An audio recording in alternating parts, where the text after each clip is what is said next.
Like obviously as foreigners, we don't understand what is the concept of renting a family? Like what is this Right. culture that exists? Like whoever's listening, I don't think they'll understand. Like, oh, we're talking about rental families. Like, okay, what do you mean? Rental family. Yeah. Maybe we I can tell start you. by like identifying what's that. Yeah, sure. So rental family is an agency, right? Mhm. Agencies that provide services that the whatever actually clients needs. Like you can ask from like, hey, I need somebody to change my light bulb, Hmm. and I because you are hired by hourly. Once you change the light bulb, and you can say, well, do you want to have a sit and have a tea with me? Happens a lot to the older women, older Mm. people.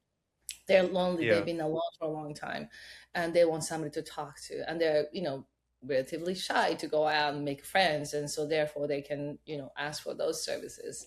um, but how so you it I'll tell you a history of it real quick. So how it started was Okay. back in the 80s, when this Hmm. whole business, like in the Japan, was like, it was busy ass country of all Hmm. time, making cars, all this technology was booming. And so the company told their employees, who are coming from very countryside, hey, you can stay here during the summer break and work for us, and we'll give you extra salary, and I will pay somebody, hire somebody to go to your parents' house and pretend to be you, your wife, and your kids. And do you want to do Wow. that, or do you want to spend all the money and take all your family to go back home, which is going to cost you like $2,000 to go on the trip to back home, right? What do you want to do? Yeah. So somebody says, I'll take A. And they send out Wow. this family member, and then the parents are actually okay with it.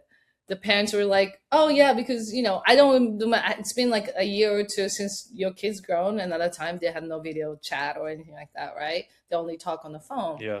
They don't even know what they look like. Maybe they get the pictures or whatever.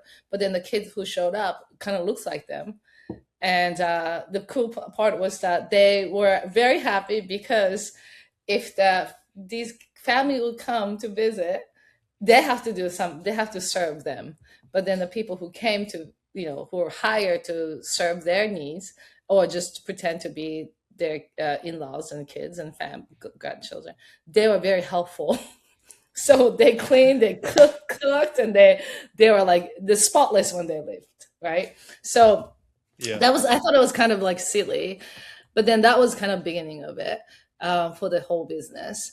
But then it just kind of like escalated from there, and then it's just going back to the loneliness, right? Like Yeah. the one example I Hmm. just talked about. In Japan, in the Japanese culture, there's a word called honne to tatemae. Honne is a true feeling, tatemae is facade. Mm. The fact that Okay. words exist as a language, Honne it's patemai. yeah, honne to tatemae. And people says, I go, you don't show your true feeling. You just always have this Hmm. facade. So Right. traditionally, you're like, that's why Japanese people are very polite, Hmm. very respectful. And then there's a beauty in that, but then within themselves, some people don't know how to express themselves. So Hmm. people start hiring those people. They also have this thing called the crying session, because they put their feelings so deep for so many years, they don't know how to cry anymore. So they bring all these Oh God. people who Yeah. wants to individuals come together, watch a little dog lost puppy roaming around in the city, or little kittens without the parent, cats, right? And then they'll start crying, and it's just the act of coming together in the community that they people share. It really helped them heal their need, or whatever they had in their heart was able to let go. So there's a lot of those that business that happens, but rental family businesses eventually came to that. And then there's another beautiful story that I always talk about it, and that was one of the first interview, or article that we read, back in 2009 when we're doing the research, Hmm. was that there's a man who were in deathbed. He was giving a couple months or whatever. He wanted to connect with his daughter, stranded daughter, who would never come see him, right? He doesn't even have a phone number. It's been so many years. So he wanted to hire somebody to come show up to his doorstep or hospital and just sat and just listen, and so that he can apologize to what happened in the past and for her to Yeah. forgive him, right? So um, he found out, he went through the pictures, he found somebody who looks like her, and then she showed up the day he asked, and just sat, no introduction, nothing. He just sat as if she was Wow. his daughter, and they talked. And in the end, she said, "It's okay. I forgive you. I love you. Thank you for everything. And I'm so sorry. Wow. I've been around for you for a long time." And I don't remember if they continued their relationship because it wasn't said.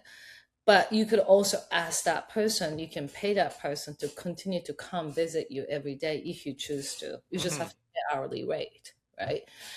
But then this guy, gentleman, was finally able to let go. And then I think there's Hmm. something beautiful in that. And there's some people that who hires a lot of, group of the mother or son or daughters after losing family members from tsunami, right?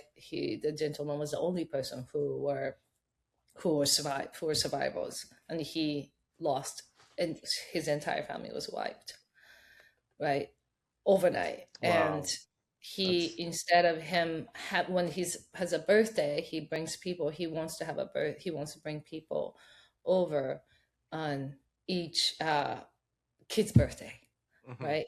So there's yeah. those are very, very hard topic to talk about. And then, we thought about it. We went through so many different versions of the script as well. Me and Hmm. Steve Playhat, my writing partner. What would be the story that we want to tell? And I mean, there's thousands, and I can, literally make a sequel to this.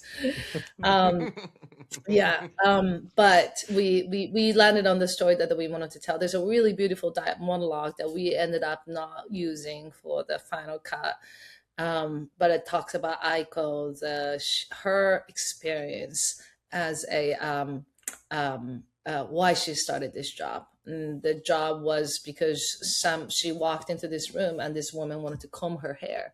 They spoke nothing for an hour. She just combed her hair. One day she breaks down and then start apologizing for what that she couldn't be there when her daughter passed away. And then this woman was healed, right? And then in that process, Aiko's character, she was also healed, because the people who I believe that who come join this agency, sign up to this agency, also need some kind of connection with people. So you're Right. making money, but you're also kind of getting what you are receiving more than what you expect. You're there to help somebody else, and Hmm. you can literally receive the happiness in that moment Wow. directly. So not to go over the time, but I wanted to kind of tell a story that, like, what does that look like if we were to make it into a movie.